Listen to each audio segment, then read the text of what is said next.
Sabe que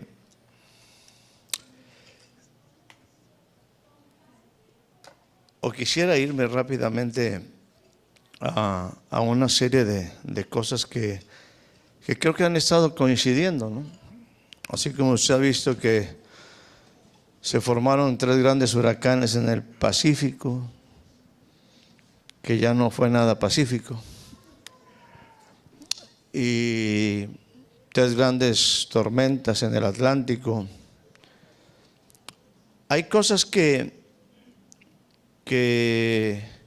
se van alineando sin muchas veces nosotros pensar o entender todas las cosas. Y creo firmemente que hay esos elementos que el día de hoy se alinean, así como las tormentas y luego de pasada un terremoto, que definitivamente deben de hacernos reflexionar sobre muchas cosas.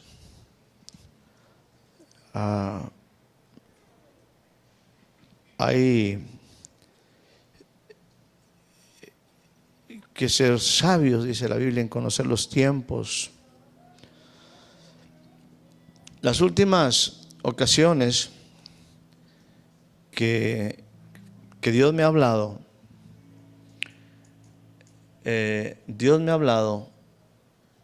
por gente que está a mi lado, por gente cercana a mí. Dios me ha hablado o me ha recordado o me ha enfatizado cosas que hasta yo mismo he enseñado. Pero cuando veo que hay una reincidencia de Dios, y quiero usar el concepto de reincidencia y a lo mejor llamarlo también insistencia de Dios, en que yo pues aprenda, o yo entienda, o yo sepa qué es Él.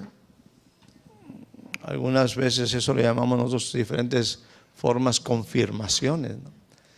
Y usted lo hace. Usted va por un rumbo y algo pasa y dice, ay, es una confirmación de Dios. Y va por otro lado y sin que suceda nada específico, de repente dice, Dios también me viene a confirmar algo. Y bueno, a mí también Dios me ha estado confirmando algo.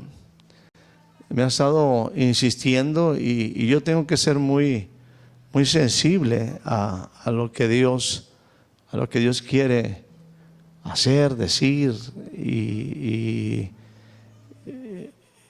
e insistir también, porque hay veces que uno quisiera ir más adelante y quizás, como hoy te decía el siervo Efraín, pues no sé si en otro lugar, ¿verdad? Pero en este lugar sí hemos enseñado y seguimos insistiendo, y usted puede volver a tomar, decir, ay, el hermano Efra, siempre con lo mismo. Pues sí, hermano, aquí siempre estamos con lo mismo. O sea, la mera verdad, siempre estamos en lo mismo, con lo mismo, pero con el mismo. Con el mismo interés de que Dios haga algo. Y con el mismo interés con usted. Y eso implica el que, pues como buenos hijos que somos, el que Dios nos habla de no puede haber conocimiento sin repetición, y no puede haber una repetición que no traiga conocimiento. La Biblia nos dice, estas cosas las repetirás a tus hijos y a los hijos de tus hijos. Ahorita me gustó mucho, quizás a usted le gustaron algunas cosas, pero a mí me gustó mucho recordar este versículo de de Proverbios 9:10, donde, y yo pedí que los jóvenes se quedaran aquí, los adolescentes, los jovencitos. Papá, yo le felicito a usted por traer a sus hijos aquí y insistirles, aunque sea a regañadientes. No importa. Lo importante es que estén. Lo importante es que vean dónde usted está, qué es lo que usted está haciendo. Y este capítulo 9, versículo 10 dice: el temor del Señor es el principio de la sabiduría. Para empezar, la gran pregunta, y eso es algo que hemos estado viendo los miércoles, es: ¿en verdad crees en Dios? Porque nos hablamos del temor de Dios, nos hablamos del temor del Señor. Y aquí hasta le ponen una palabra hasta medio extraña para nuestro vocabulario normal y para el vocabulario de los jóvenes: Jehová. Yo me pregunto cuántos de nuestros jóvenes en esta semana con sus amigos mencionaron la palabra Jehová. Pues quizás ni nosotros mismos mencionamos. Yo personalmente no la utilizo. Entonces ese Jehová en un momento pues no deja de ser una expresión, pero pues hasta es más complicada de explicarla, y es complicada de poder, es más, inmediatamente donde dirían: sí, ¿y eso qué es? Si estás con una persona nueva, ¿y eso qué es? ¿De qué se trata? ¿O qué onda? ¿No? Nos utilizamos el Señor, pero aún así en la mente del que me escucha, o si digo Dios, en la mente de aquel que está ahí alrededor mío, va a decir: es un religioso. Y muchas veces nuestros jóvenes piensan precisamente en los papás como gente religiosa, como gente que en un momento pues nomás está poniendo gorro, tan sencillo como eso. Nada más está poniendo gorro. ¿Qué tanto estás hablando de Dios, papá? ¿Qué tanto estás hablando del Señor? O sea, tú no sabes cómo están los nuevos tiempos, tú no sabes cómo están las nuevas circunstancias. O sea, aún este concepto y luego meterlo con temor, híjole, luego empezamos en ese punto de conflicto.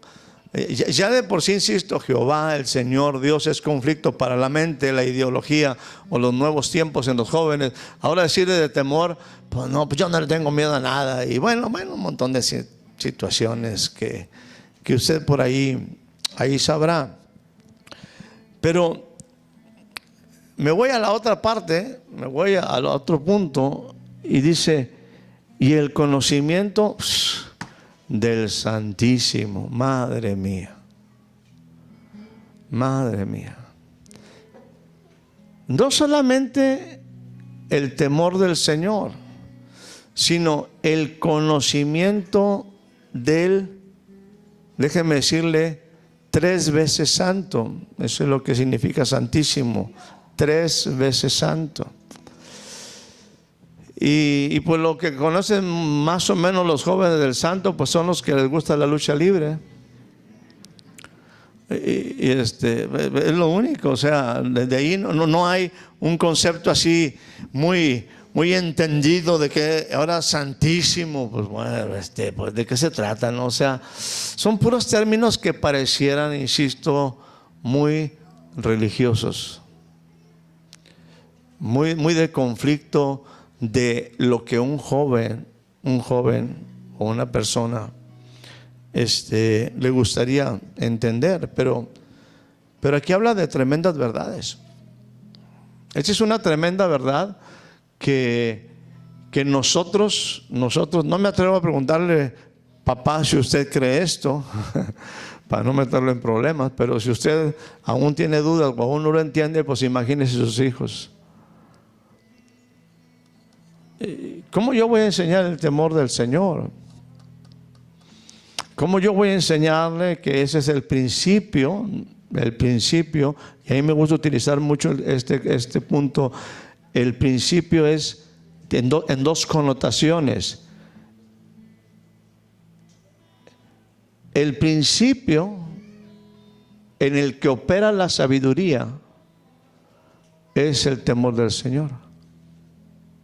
Es una connotación, es una forma de verlo. El principio, el temor de Dios como principio. Pero también el temor de Dios como un inicio hacia la sabiduría. Y luego viene la palabra conocimiento. El conocimiento del Santísimo es la ¿qué? La inteligencia. La inteligencia implica pues que sepan tomar correctas decisiones. Y algo que en un instante ahí el siervo Efraín estuvo mencionando, bueno, cuántas cosas tendríamos o se podrían enseñar para que esto opere en una forma práctica. Pero precisamente en esa forma práctica es a la que quiero insistir y quiero llevar en esta, o concluir en esta mañana con algo muy sencillo. Hemos hablado, y recuerdo que algunas ocasiones atrás,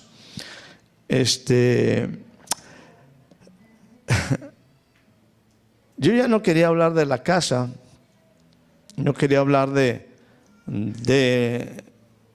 la importancia de la casa, porque sí es cierto el concepto de escuela dominical, pero tenemos que insistir en que una hora aquí y a medias, con el chiquillo todo llorando y todo temeroso y así retraidito y que no quiere a la maestra y que esto que el otro y distracciones, pues en una hora la verdad, por más que querramos, brinquemos, echemos maromas y todo, pues es muy complicado el que nosotros podamos hacer lo que usted no hace en su casa. ¿Mande? En una semana, en todos esos días que mencionó. Es muy complicado porque en algunos casos también nosotros somos incongruentes con lo que usted hace. Nos hablamos de una cosa y usted enseña otra. Y me refiero a enseñar en la manera como vive. Y algunas veces yo me he querido retraer de la casa y no mencionar tanto la casa, pero recuerdo ahí cuando leía el Evangelio según San Marcos y cuando ya no quería hablar de la casa, dice, y Jesús volvió a su casa. Dije, bueno, como que Dios quiere que otra vez siga hablando de la casa. Y hay algo que usted tiene que hacer y nosotros queremos ayudarle a usted a hacerlo. Nosotros no lo podemos hacer. Usted tiene que hacerlo. Pero no estamos en una situación de soledad. Vuelvo a insistir sobre el miércoles. El miércoles hablábamos de la importancia que yo sea y entienda que soy su hijo y la expresión sencilla de un decir, Abba, Padre. Las cosas prácticas, las cosas, porque la Biblia sí nos pone retos muy grandes, pero no nos deja solos. Entendemos nuestra fragilidad, entendemos nuestra pues mucha debilidades, vulnerabilidad, pero tenemos que tener con claridad algo que Dios quiere que hagamos. Y quiero que vaya conmigo nuevamente a la casa. Y quiero que vaya al versículo número 68. En una declaración de Zacarías, un padre,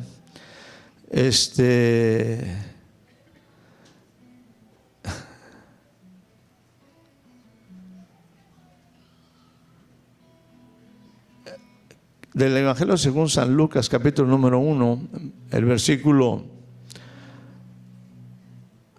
número 66. Dice, y todos los que las oían, las guardaban en su corazón diciendo, ¿quién pues ¿quién pues será este niño? ¿Quién pues será este niño? Y la mano del Señor estaba sobre él. Y Zacarías, su padre,